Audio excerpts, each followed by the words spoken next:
ఎక్కడైనా కష్టం వస్తే పోలీస్ స్టేషన్కి వెళ్ళి చెప్పుకుంటాం. పోలీసుల దగ్గర కష్టం వస్తే ఎట్లా ఉంటుంది? ఇది ఒక సామెత, ఒక నానుడి, ఒక ప్రశ్న.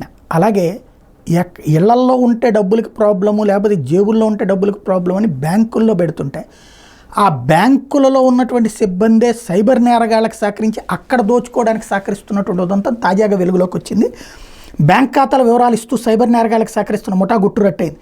సైబర్ సెక్యూరిటీ బ్యూరో డైరెక్టర్ శిఖా గోయల్ తాజాగా వెల్లడించిన వివరాల ప్రకారం నిర్మల్ జిల్లా బైన్సాకు చెందిన ప్రణయ్ షిండే కొందరితో కలిసి ఒక గ్యాంగ్ ఏర్పాటు చేశాడు. సైబర్ నేరగాళ్ల కోసం బైన్సా మండలంలోని గ్రామీణులు, రైతులు, పేదల నుంచి బ్యాంక్ అకౌంట్స్కి అవసరమైన డాక్యుమెంట్లు సేకరించారు. కమిషన్ ఆశ చూపి వాళ్ళ పేర్లతో 125కు పైగా బ్యాంక్ అకౌంట్స్ ఓపెన్ చేశారు.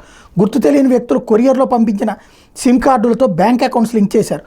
SMS అలర్ట్ సహా పాస్బుక్స్, చెక్ బుక్స్, డెబిట్ కార్డులు, ఇతర డాక్యుమెంట్లను సైబర్ నేరగాళ్లకు సప్లై చేసేవాడు. ప్రణయ్ షిండే ఆన్లైన్ క్రికెట్ బెట్టింగ్లో పెట్టుబడులు పెట్టేవాడు. టెలిగ్రామ్ యాప్ ద్వారా సైబర్ నేరగాళ్లతో కలిసి బెట్టింగ్కు ప్లాన్ చేశాడు. ఆన్లైన్ క్రికెట్ బెట్టింగ్ ప్రమోట్ చేస్తూ కస్టమర్లతో బెట్టింగ్ నిర్వహించేవాడు. ఈ క్రమంలోనే సైబర్ నేరగాళ్లకు బ్యాంక్ అకౌంట్స్ అందించడం ప్రారంభించాడు.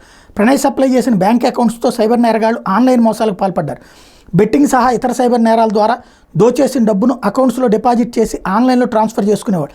రాష్ట్రంలో నమోదైన సైబర్ క్రైమ్ కేసులో నిర్మల్ జిల్లా బ్యాంక్ అకౌంట్స్ను పోలీసులు గుర్తించారు. ఆ తర్వాత ప్రణయ్ని అరెస్ట్ చేశారు. నిందితుడి పేరుతో ఉన్న 3 bank accounts, 43 cheque books, 30 ATM కార్డులు, 2 మొబైల్ ఫోన్లు, 8 సిమ్ కార్డుల్ని స్వాధీనం చేసుకున్నారు.